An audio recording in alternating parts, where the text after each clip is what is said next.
welcome back after the break. Break है पेशतर मशमरा ई नगोश तक बरे नूम मशमरा ब्रीफ करने की मरुशी ये कंचे वाजकारती प्रोग्राम दावत दाता आवाज़ ये कंचे इदारे चे ताल्लुक दारी आयदारे कार हस्ते कि पाकिस्तानी करीब मर्दमानी कुराचे ज़र पाँच के रख बजा के टैक्स आप एम पाँच वो ना गए ना ज़बरदस्ती पहले मर्दम के टैक्स दे अंते हमारे की तनख्वाह ची टैक्स कटी थी हमारे एक चीज़ खरीद करते एक मोबाइल फ़ोन कार्ड लोड करने 20 to 5 रुपये ज़र शुमा कुजार वंते शुमारा भी मालूम नहीं से शुमा कदी मालूम भी ना को तो शुमा ज़र कुजार वंते आज ज़र असला या कंचे इदारे रवंते जमा बयंते अरा इदारा पता ज़र ना जमा का पता पॉलिटिशियंस ने जो ऑफशोर कंपनी ने अकाउंट मशकरा करना गाँव Pakistan development Pakistan education sector health sector roads बनाए नंते रोड कदी मारा जा भी नहीं आए भले बने तक छोटा का रोड पॉलिटिशियन भी रिटायर बूत का लाते हैं दुनिया से भी छोटा का आया रोड को जाम सामना बनाए तब माता नहीं कहता रोड भी ना दीस तक पता भी मशकरा करने को बहरहाल वाज कर वशे चीज़ें का पुत्रान बीते was assistant commissioner federal board of revenue बिजा के FBI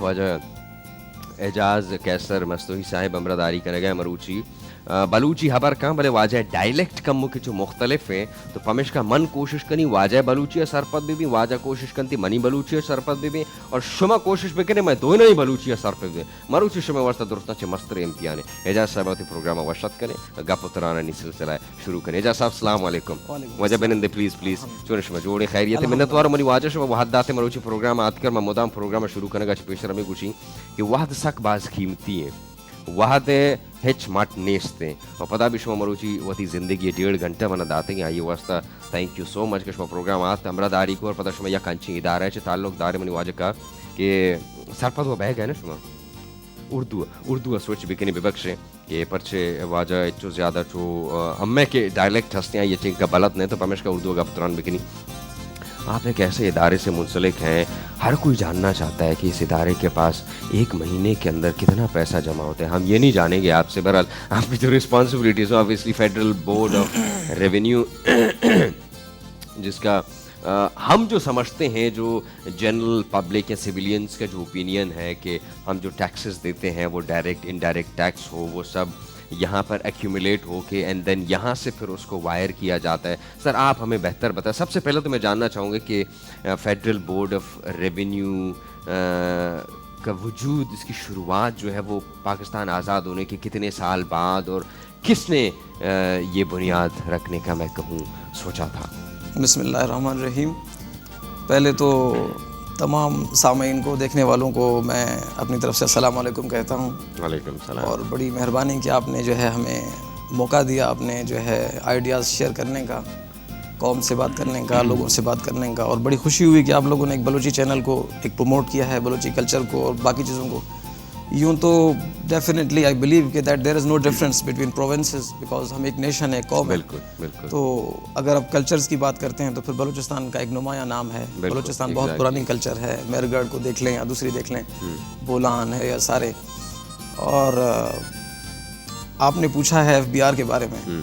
federal board of revenue पहले CBR हुआ करता था। CBR central board of revenue. इसको बाद में ये 2000 के एरा में लास्ट में आकर जो है FBR कर दिया गया। मुशर्रफ साहब के बाद ये सारी चीज़ें हुई। तो बेसिक पर्पस इस बोर्ड का या इस डिपार्टमेंट का यू कैन से आप ये कह सकते हैं कि जैसे एक घर चलता है उस घर में 2-4 लोग कमाने वाले होते हैं उनकी सैलरी होती है या कोई कारोबार होता है वहाँ से जो वो पैसा लेकर आते हैं तो वो कुछ अपने लिए भी रखते हैं कुछ घर वालों को दे देते हैं यानी जो सरबराह होता है उसके हवाले कर देते हैं उसने पूरे घर का निज़ाम चलाना। बिल्कुल। तो आप यूँ समझ सकते हैं कि FBR बेसिकली एक ऐसा सैलरीड पर्सन है जो घर में पैसे लेकर आता है तनख्वाह लेकर आता है फिर उसका शेयर देता है लोगों से लेता है फिर वहाँ जमा कराता है। तो पूरे पाकिस्तान की जो सैलरीज चल रही होती हैं या जो निज़ाम हमारा चल रहा है जो बजट चल रहा है उस बजट के अंदर जो सबसे बड़ा और सारा रोल है वो FBR का होता है। तो federal board of revenue salary से लोगों की प्रॉपर्टी से या जो बिज़नेस आपका होता है या जो बाहर से बिज़नेस करते हैं या बाहर से पैसा आता है यहाँ से जाता है उन सारी चीज़ों के ऊपर जो टैक्सेशन होती है जैसे कुछ लोग समझते हैं कि ये कोई बड़ा एक जुल्म का निज़ाम है ऐसा कुछ भी नहीं है। आप अगर अपने घर में काम करें और आप कहें कि मैं वालिद को पैसे ही नहीं दूंगा वो घर भी चलाए तो ये तो पॉसिबल नहीं है। इसीलिए कंट्रीब्यूट करना होता है। जैसे हम कल्चर में कंट्रीब्यूट करते हैं ऐसे हम इकोनॉमी में भी कंट्रीब्यूट करते हैं। बाहर की कंट्रियों से भी जो कंपनियां आती हैं उनसे भी टैक्स लेते हैं जो हमारे मुल्क में काम होता है उसमें भी। और फिर मज़े की बात यह है कि कुछ ऐसे सेक्टर्स جن کو پروموٹ کرنا چاہتے تھے ہم, تو ان کے ہاں یا تو ٹیکس ختم کر دیا یا انتہائی کم کر دیا اس کے اوپر. اور پھر جیسے کہ آپ کو پتہ ہے دنیا گلوبلائزیشن کی طرف جا رہی ہے, بالکل, تو سلولی اینڈ گریجولی پاکستان بھی موو کر رہا ہے اس طرف. شاید ایک وقت آئے گا جب دنیا ٹیکس فری ہو جائے گی, تو شاید جن لوگوں کو ابھی شکایت ہے کہ ہمارے کارڈ پہ پیسے کٹ جاتے ہیں, تو شاید ان کی وہ شکایت دور ہو جائے گی. تو ایف بی آر کا جو بیسک پرپز ہے وہ ملک کے اندر جو ایک سیٹ اپ ہے پورا, جو ریونیو جنریشن ہے اور پھر ملک کا نظام چلانا ہے. آپ یوں کہہ سکتے ہیں کہ پورے ملک کا جو ریونیو ہوتا ہے, وہ بجٹ جو بنتا ہے, وہ سارا ایف بی آر کر رہا ہوتا ہے. وہ سارا ایف بی آر, بالکل, وہ جو ڈیفیسٹ ہوتا ہے اس کو بیلنس کرنا, بیسکلی جتنے پیسے چاہیے ہوتے ہیں by the end of the fiscal year, وہ سب سوری ٹیکسز کے مد میں, چاہے وہ ڈائریکٹ ٹیکس ہو یا انڈائریکٹ ٹیکس ہو. سر ایک اور بہت ہی خوبصورت سا سوال میرے ذہن میں ہے. ہم دنیا بھر کو دیکھ لیں, ہم لوگ اکثر مثال دیتے ہیں چلو ہم امریکہ کو ایز این ایگزامپل لیتے ہیں, وہاں پر پروگریسو ٹیکس سسٹم ہے. یا پاکستان میں آپ ایف بی آر میں ہوتے ہوئے یہ کہہ سکتے ہیں کہ پاکستان میں پروگریسو ٹیکس سسٹم ہے یا ریگریسو ٹیکس سسٹم ہے؟ دیکھیے ہمارے ہاں جو ٹیکس کا سسٹم ہوتا ہے, کچھ ایسے ممالک, یا اگر آپ ہسٹری میں چلے جائیں نا پاسٹ میں, تو یوں ہوتا تھا کہ ایک چیز فکس ہوتی تھی. یہ جو ہم انڈین ہسٹری پڑھتے ہیں نا, انڈو پاک ہسٹری, جو ہماری جو ہسٹری ہوتی ہے, اس میں ہم دیکھتے ہیں جو بادشاہوں کا نظام تباہ ہوا تھا, اس کے پیچھے بڑا ایک ریزن یہ تھا کہ قحط سالی آ گئی. بادشاہ نہیں جانتا کہ قحط سالی آ گئی ہے, بادشاہ کو ٹیکس دینا ہے. آپ بھوک سے مر رہے ہیں, بادشاہ کو اس چیز کا نہیں پتا, کیونکہ بادشاہ سلامت کا ایک پورا ایک اپنا ایک سیٹ اپ ہوتا تھا, وہ ساری چیزیں اس نے چلانی ہوتی تھیں, تو اسے اس چیز کی پرواہ نہیں ہوتی تھی. مگر اس سے یہ ہوا کہ جو نچلا طبقہ تھا, جو کسان طبقہ تھا یا جو مزدور طبقہ تھا, وہ جو نیچے کے لوگ تھے, وہ آہستہ آہستہ اپنی حکومت سے بدظن ہو گئے. پھر اس کا رزلٹ یہ نکلتا تھا کہ اگر باہر سے مغلوں کے اوپر نادر شاہ اٹیک کرتا تھا تو اسے روکنے والا کوئی نہیں ہوتا تھا. سکھ مراٹھے ان سے لڑتے تھے تو کوئی روکنے والا نہیں ہوتا تھا. تو یہ چیزیں ان کو تباہ کر دیتی تھیں. کسی بھی کنٹری کے اندر اگر ٹیکس کا نظام ہو تو اس کے اندر یہ ہو کہ جیسے آپ کی انکم بڑھ رہی ہے, اس کے ساتھ اس کا ریشو بڑھنا چاہیے. کیونکہ آپ جتنا زیادہ کما رہے ہیں آپ کنٹریبیوٹ بھی کریں.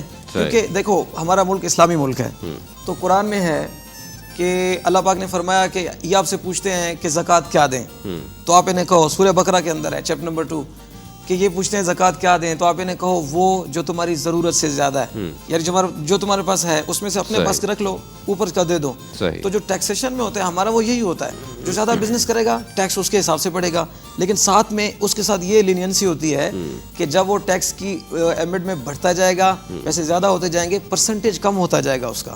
یہ نہیں ظلم ہوگا اس کے ساتھ کہ اور آپ زیادہ پرسنٹیج کے ساتھ دیں, پرسنٹیج ہم اس کے ساتھ ساتھ کم کرتے جاتے ہیں. یوں نہیں ہوتا کہ اگر زیادہ پیسے ہو گئے تو پرسنٹیج اور زیادہ لگا دو.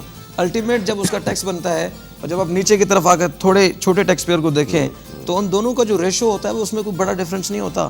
لیکن یہ ہے کہ اس کے ساتھ بھی ٹارچر نہیں کر رہے, اس کے ساتھ بھی ٹارچر نہیں کر رہے, دونوں کو یہ ایک موقع ہوتا ہے کہ وہ کنٹریبیوٹ کریں. ورنہ جیسے زکوٰۃ اگر نہ ہوتی تب بھی انسان بھوکے تو نہیں مر سکتے تھے نا, اللہ تو دے سکتا تھا. ایسے ہی اگر آپ لوگ کچھ جو ٹیکس چوری کرتے ہیں یا جو ٹیکس سے بھاگتے ہیں, وہ شاید یہ سمجھتے ہوں گے کہ ہم نہیں دیں گے تو ملک تباہ ہو جائے گا. نہیں, ملک تباہ نہیں ہوگا, لیکن یہ بھی نہیں ہو سکتا کہ آپ ہمیشہ بھاگتے رہیں گے, بچتے رہیں گے. اسٹرکٹ ہو رہے ہیں سسٹم, ٹیکسیشن میں امپروومنٹ آ رہی ہے, کئی چیزوں کو ہم نے زیرو کر دیا ہے, کئی چیزوں میں ایگزمپشنز دے رہے ہیں, کسی چیز پہ ٹیکس زیادہ تھا اس کو کم کر دیا ہے, کہیں تھوڑی سی فلکچویشن ہوئی ہے. تو ہمارا جو سیٹ اپ ہوتا ہے ٹیکسیشن کا, وہ بیسیکلی ٹیکس پیئر کے لیے بہترین ہوتا ہے. ہم فیسیلیٹیٹ کرنا چاہتے ہیں, فیسیلیٹیٹ کرتے ہیں, ان کا کام یہی ہے. اور ہم جا رہے ہیں ایک چھوٹے سے بریک پہ, آپ کہیں نہیں جائیے گا. بریک سے واپس آ کے جانتے ہیں کہ پاکستان میں 22 کروڑ عوام میں سے کتنے فیصد لوگ ٹیکس دیتے ہیں, اور اس کا ریشو اعجاز صاحب سے بہتر ہمیں کوئی نہیں بتا سکتے. اور پھر ہم بات کریں گے فائلرز نان فائلر ہونے کا فائدہ کیا ہے. بریک سے واپس آ کے یہ سارے سوال ہوں گے.